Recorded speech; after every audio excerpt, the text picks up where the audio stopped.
നാടിന്റെ നെഞ്ചുപിടച്ചേ ഇടതന്മാരിവർ നാടുഭരിച്ചേ 10ഓളം കൊല്ലം കൊണ്ട് കേരളമാകെ നശിച്ചേ. പ്രിയമുള്ള ജനാധിപത്യ വിശ്വാസികളെ, എന്തുകൊണ്ട് UDF അധികാരത്തിൽ വരണം?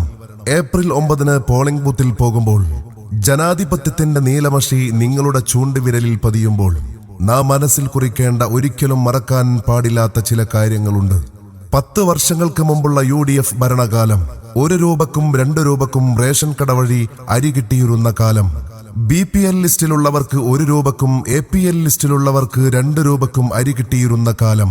പിണറായി കാലത്ത് APL-കാർക്ക് കിട്ടുന്ന പോലുള്ള 2 കിലോ അരിയല്ല, 25 കിലോ അരി ഓരോ മാസവും റേഷൻ കടയിലേക്ക് ഓട്ടോ വിളിച്ചു പോയിരുന്ന കാലഘട്ടം.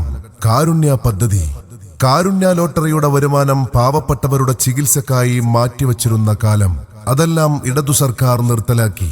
ജന്മനാ കേൾവിശേഷി ഇല്ലാത്ത കുട്ടികൾക്ക് കോക്ലിയർ ഇംപ്ലാന്റേഷൻ ചെയ്തിരുന്ന ശ്രുതിതരംഗം പദ്ധതി, 6 ലക്ഷം രൂപയോളം സർക്കാർ സൗജന്യമായി നൽകിയിരുന്ന പദ്ധതി അവസാനിപ്പിച്ച ഇടതു സർക്കാരിനെതിരെയുള്ള വിധിയെഴുത്താകണം പ്രിയപ്പെട്ടവരെ ഈ തെരഞ്ഞെടുപ്പ്. ഏപ്രിൽ 9 പോളിംഗ് ബൂത്തിലേക്ക് പോകുമ്പോൾ ഓർക്കുക, UDF സാരഥികൾക്ക് നിങ്ങളുടെ വിലപ്പെട്ട സമ്മതിദാനാവകാശം വിനിയോഗിക്കുക. പ്രിയമുള്ളവരെ, നിങ്ങളുടെ മനസാക്ഷിയുടെ അംഗീകാരം ഐക്യജനാധിപത്യ മുന്നണിയുടെ കരുത്തരായ സാരഥികൾക്ക് വിനിയോഗിക്കണമെന്ന് സൗഹാർദ്ദത്തിന്റെ ഭാഷയിൽ അഭ്യർത്ഥിക്കുകയാണ്, അപേക്ഷിക്കുകയാണ്. പട്ടിണി കഷ്ടത കൊല്ലും കലയും നാട്ടില് വർദ്ധിച്ചേ, നമ്മെ തീക്കനൽ തീറ്റിച്ചേ, എല്ലാം കട്ടമുടിപ്പിച്ചേ. നാടിന്റെ നെഞ്ചുപിടച്ചേ ഇടതന്മാരിവർ നാടുഭരിച്ചേ 10ഓളം കൊല്ലം കൊണ്ട് കേരളമാകെ നശിച്ചേ. UDF അധികാരത്തിൽ നിന്നിറങ്ങുമ്പോൾ 25 രൂപക്ക് മാർക്കറ്റിൽ നല്ല കുറുവ അരി ലഭിക്കുമായിരുന്നു. ദുരിതങ്ങളുടെ പിണറായി കാലത്ത് 50 രൂപ കൊടുത്താലും അരി ലഭിക്കാത്ത അവസ്ഥ.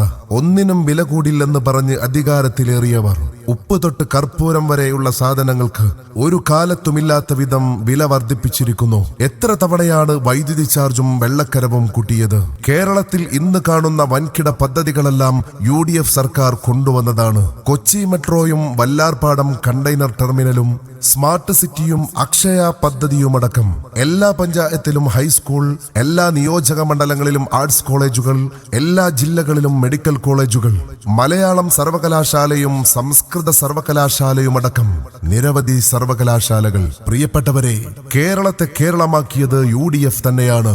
എന്നാൽ 29 ബാറുകൾ ഉണ്ടായിരുന്നത് 884 ആക്കുകയും 336 ബീവറേജ് ഔട്ട്ലെറ്റുകളും 5172 മദ്യശാലകളും ഒരുക്കിയാണ് LDF കരുത്തു തെളിയിച്ചത്. വരും നാളുകളിൽ കേരളത്തിലെ എല്ലാ വിഭാഗം ജനങ്ങൾക്കും ഉപകാരപ്രദമായ 5 ഇന്ദിരാ ഗ്യാരണ്ടിയുമായി UDF നമുക്ക് മുന്നിലെത്തുകയാണ്. വിദ്യാർത്ഥികൾ മുതൽ വയോധികർ വരെയുള്ളവർക്ക് അതിന്റെ പ്രയോജനം ലഭിക്കും. ചരിത്രത്തിലാദ്യമായി കേരളത്തിൽ സ്ത്രീകൾക്ക് സൗജന്യ KSRTC യാത്ര. കോളേജ് വിദ്യാർത്ഥിനികൾക്ക് മാസത്തിൽ 1000 രൂപ ധനസഹായം. യുവാക്കൾക്ക് ബിസിനസ് തുടങ്ങുവാൻ 5 ലക്ഷം രൂപ പലിശരഹിത വായ്പ. ജനസമ്പർക്ക പരിപാടിയിലൂടെ രാവിനെ പകലാക്കി സാധാരണക്കാർക്കൊപ്പം ജീവിച്ച ഉമ്മൻചാണ്ടിയുടെ പേരിൽ 25 ലക്ഷം രൂപയുടെ ആരോഗ്യ ഇൻഷുറൻസ്. എല്ലാ വിഭാഗം ആളുകൾക്കും പ്രയോജനം ലഭിക്കും. ജീവിതത്തിന്റെ സായം സന്ധ്യയിൽ രോഗം കൊണ്ടും അവഗണന കൊണ്ടും കഷ്ടപ്പെടുന്ന വയോജനങ്ങൾക്ക് വേണ്ടി പ്രത്യേക വകുപ്പ്. പ്രിയപ്പെട്ടവരെ, നമുക്ക് കേരളത്തിന്റെ ഐശ്വര്യം വീണ്ടെടുക്കേണ്ടതുണ്ട്. കാലത്തിനൊപ്പം സഞ്ചരിക്കുന്ന പുതുതലമുറയോട് സംവദിക്കാൻ പറ്റുന്ന ജനപ്രതിനിധികളെ നമുക്ക് തെരഞ്ഞെടുക്കേണ്ടതുണ്ട്. പ്രിയപ്പെട്ടവരെ, ഏപ്രിൽ 9 പോളിംഗ് ബൂത്തിലേക്ക് പോകുമ്പോൾ ജനാധിപത്യത്തിന്റെ നീലമഷി നിങ്ങളുടെ ചൂണ്ടുവിരലിൽ പതിയുമ്പോൾ ഐക്യ ജനാധിപത്യ മുന്നണിയുടെ കരുത്തരായ സാരഥികൾക്ക് നിങ്ങളുടെ മനസാക്ഷിയുടെ അംഗീകാരം രേഖപ്പെടുത്തണമേ എന്ന് വിനയത്തിന്റെ ഭാഷയിൽ അഭ്യർത്ഥിക്കുകയാണ്, അപേക്ഷിക്കുകയാണ്. കള്ളന്മാരിവർ അയ്യപ്പന്റെ സ്വർണം പോലും കട്ടല്ലോ, കരുവന്നൂരെ ബാങ്കിൽ നിന്നും കോടികൾ കൊള്ളയടിച്ചല്ലോ. ആശാവർക്കറെ തെരുവിലിറക്കി പോലീസ് തല്ലി ചതച്ചല്ലോ. സർജറി ചെയ്ത് കത്രിക വെക്കൽ നാട്ടിൽ തുടർക്കഥയാണല്ലോ. നാടക നടിയാം മന്ത്രി, പേരടിയൊടുക്കിയ മന്ത്രി.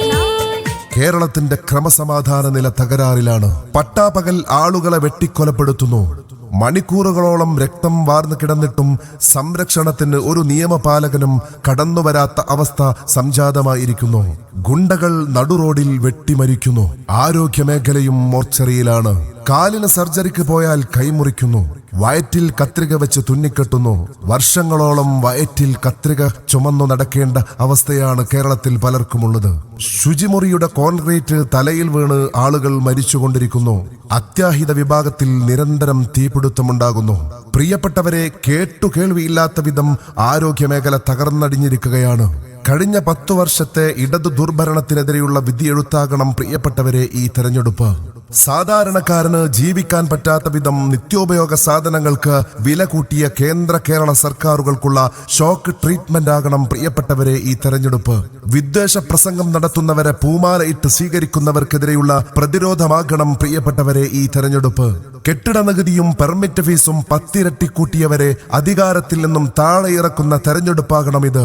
കേരളത്തിന്റെ പൊതുകടം 1.5 ലക്ഷം കോടിയിൽ നിന്നും 5 ലക്ഷം കോടിയിലേക്ക് ഉയർത്തിയ ഇടതു ദുർഭരണത്തിന് അന്ത്യം കുറിക്കുന്നതാകണം പ്രിയപ്പെട്ടവരെ ഈ തെരഞ്ഞെടുപ്പ്. കോവിഡ് കാലത്തെ PPE കിറ്റിൽ പോലും അഴിമതി നടത്തി കോടികൾ അടിച്ചുമാറ്റിയവർക്കെതിരെയാകണം പ്രിയപ്പെട്ടവരെ നിങ്ങളുടെ സമ്മതിദാനാവകാശ വിനിയോഗം. ശബരിമല ശാസ്താവിന്റെ സ്വർണം പോലും അടിച്ചുമാറ്റിയ ഇടതുപക്ഷത്തിനെതിരെയുള്ള ശക്തമായ മറുപടിയാകണം പ്രിയപ്പെട്ടവരെ ഈ തെരഞ്ഞെടുപ്പ്.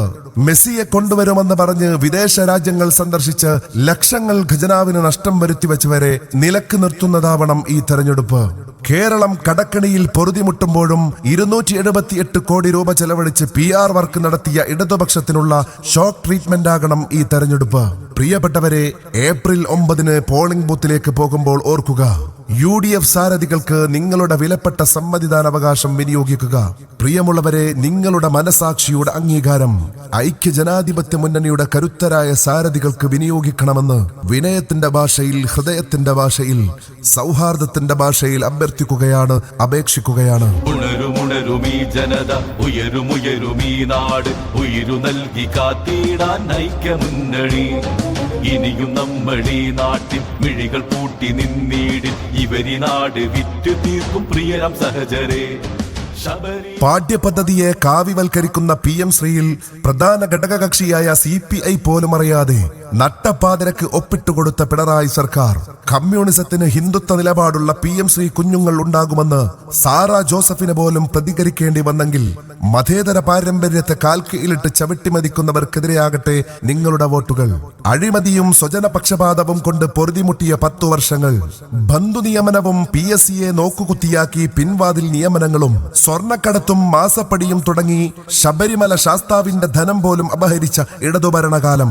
ശബരിമലയിലെ സ്വർണ്ണപ്പാളികൾ ചമ്പാക്കി മാറ്റിയതിന്റെ പേരിൽ തടവറയിൽ കിടക്കുന്ന പാർട്ടി നേതാക്കൾക്കെതിരെ നടപടിയെടുക്കാത്ത CPM സമൂഹത്തിന് എന്ത് സന്ദേശമാണ് നൽകുന്നത്? ഫസൽ വധക്കേസ് പ്രതി